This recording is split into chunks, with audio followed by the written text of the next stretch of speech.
जौनपुर गांव बेहद ही सुंदर गांव था, जहां के लोग मिलजुल कर रहा करते थे। लेकिन गांव की एक बड़ी समस्या थी गांव का ट्यूबवेल, जो पूरे गांव में सिर्फ एक ही था। अब गांव के आदमी शाम के वक्त ट्यूबवेल में नहाने जाया करते और सुबह सुबह गांव की औरतें ट्यूबवेल पर पानी लाने, नहाने और काम करने जाया करती। एक रोज गांव की सुमन ट्यूबवेल पर पानी लाने जा रही होती है।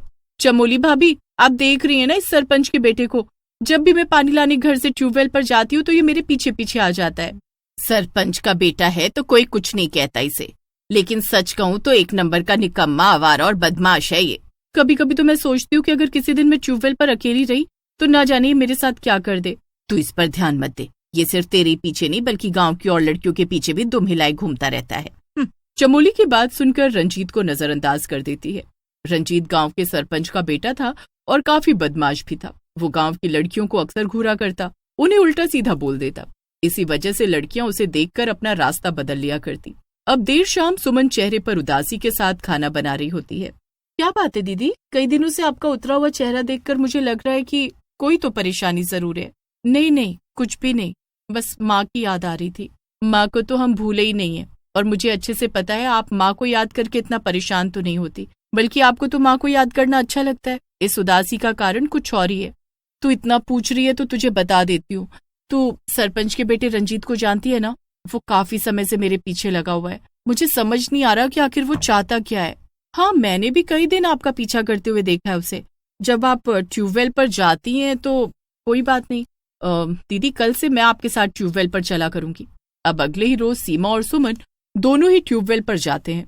सुमन को नहाना था और सीमा पहरेदारी देने लगती है। हालांकि इस बार भी रंजीत दोनों का पीछा करते हुए ट्यूबवेल पर पहुंच जाता है और सीमा को धक्का देकर सुमन की तरफ बढ़ता है। कहाँ जा रहे हो तुम?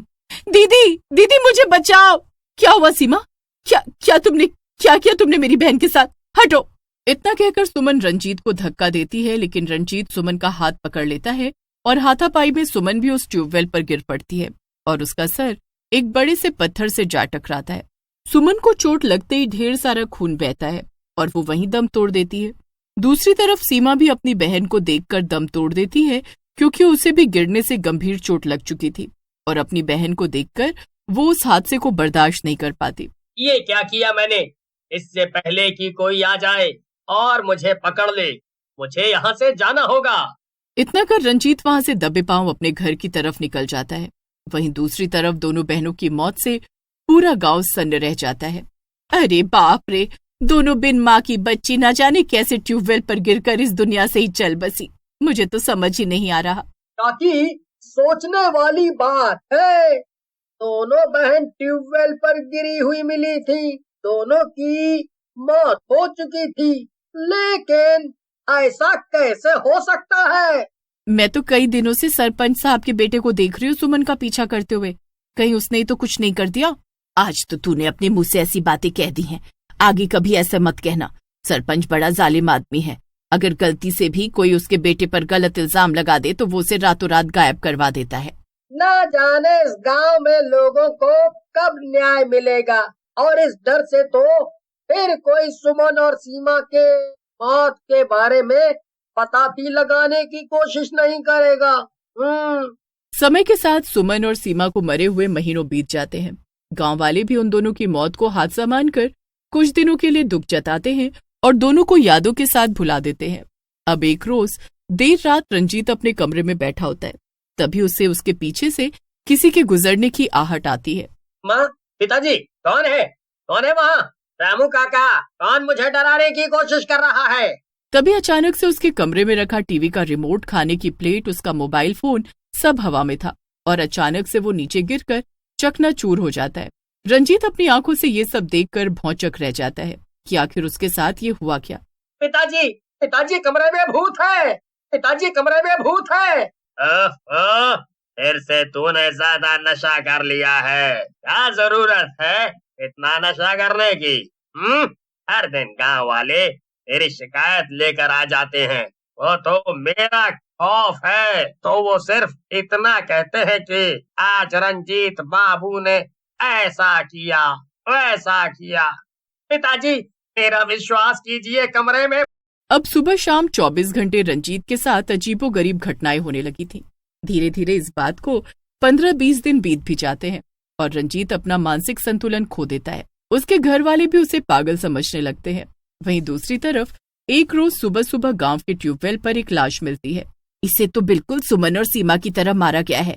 देखो जरा सर से कितना खून बह रहा है। मुझे तो लग रहा है सुमन और सीमा को इंसाफ नहीं मिला है। उनके साथ जाने अनजाने में ये सब नहीं हुआ, बल्कि किसी ने जानबूझकर किया है। तभी तो गांव में ट्यूबवेल पर मौत हो रही है। अरे देख रहा है कितनी काई और मिट्टी जमी हुई है, पैर फिसल कर गिर गया होगा। और यहाँ जो बड़े बड़े पत्थर रखे हैं उस पर सर टकराने से इंसान दूसरा जन्म थोड़े ही लेगा। गांव में धीरे धीरे ट्यूबवेल पर हर 2 दिन पर एक लाश मिलने लगी थी। गांव के लोग उस मौत के बारे में चर्चा तो करते, लेकिन उसका समाधान निकालने की कोई भी नहीं सोच रहा था। वहीं दूसरी तरफ गांव का बुजुर्ग बिरजू इस समस्या से निजात पाने के लिए एक रोज तांत्रिक बाबा को गांव लेकर आता है।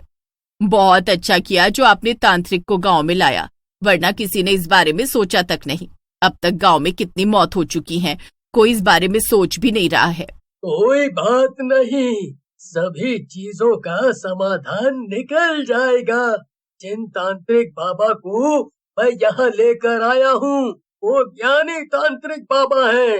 उन्होंने बड़े बड़े भूत प्रेत चुड़ैलों को अपने बस में किया है। क्यों तांत्रिक बाबा?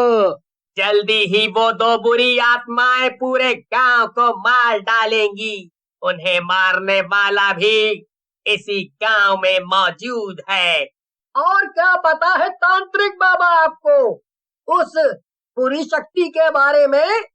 और वो गांव के लोगों को क्यों मार रही है? उसका कोई तो मकसद होगा।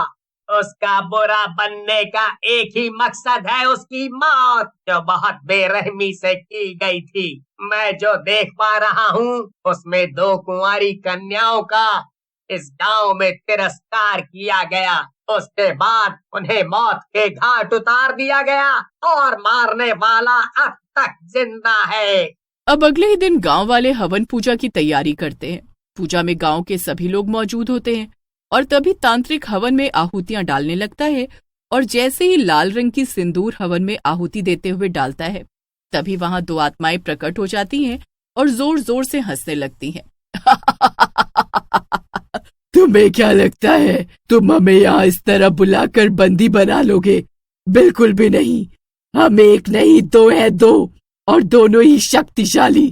मैं तुम्हें जाने दूंगा, पर अगर तुम मुझे गांव के लोगों को मारने का अपना मकसद भी बताती हो तो मैं तुम्हारी मदद भी करूंगा।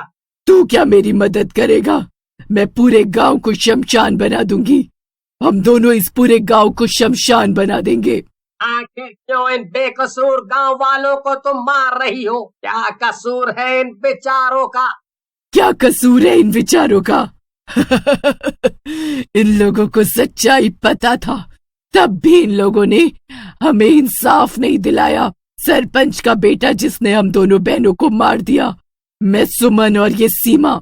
गांव के कई लोगों ने उस दिन रंजीत को ट्यूबवेल से जाते हुए देखा था, लेकिन किसी ने कुछ नहीं किया, कुछ भी नहीं। वो सरपंच का बेटा खुद के कारण पागल नहीं हुआ है, बल्कि हमने उसे इतना सताया कि अब वो खुद को पहचानना भूल चुका है। मैं किसी को नहीं छोड़ेगी, किसी को भी नहीं। चुड़ैल की बातें सुनकर गांव वाले हाथ जोड़कर दोनों बहनों की आत्मा से माफी मांगते हैं और कई गांव के लोग तो रोने लग जाते हैं, क्योंकि उनका कोई कसूर नहीं था। जिन्होंने उस दिन रंजीत को ट्यूबवेल से जाते हुए देखा था, उन्हें सुमन और सीमा मार चुकी थी। अब सुमन और सीमा को भी दया आ जाती है और वो वहां से जाने के लिए और मुक्ति पाने के लिए तैयार हो जाती हैं। आप लोगों का प्यार देखकर मैं यहाँ से जा रही हूँ, और उस रंजीत को मैं क्या ही मारूंगी। उसे तो हमने इतना पागल कर दिया है कि अब वो कभी ठीक नहीं होगा। वो तो अपने माँ बाप को भी नहीं पहचानता। इतना कहते ही तांत्रिक मंत्रों का उच्चारण करते हुए जलती अग्नि में आहुतियां डालता है और धीरे धीरे दोनों आत्मा भस्म होने लगती हैं, क्योंकि उन्हें मुक्ति मिलने लगी थी। वहीं गांव के लोग उन दोनों बहनों की आत्मा को मुक्ति मिलते देख आंखों में आंसू लिए उनकी आत्मा की शांति के लिए प्रार्थना करने लगते हैं और साथ ही मिलकर ये प्रण लेते हैं कि वो सरपंच का तिरस्कार करेंगे और उसे सरपंच पद से खारिज भी करेंगे।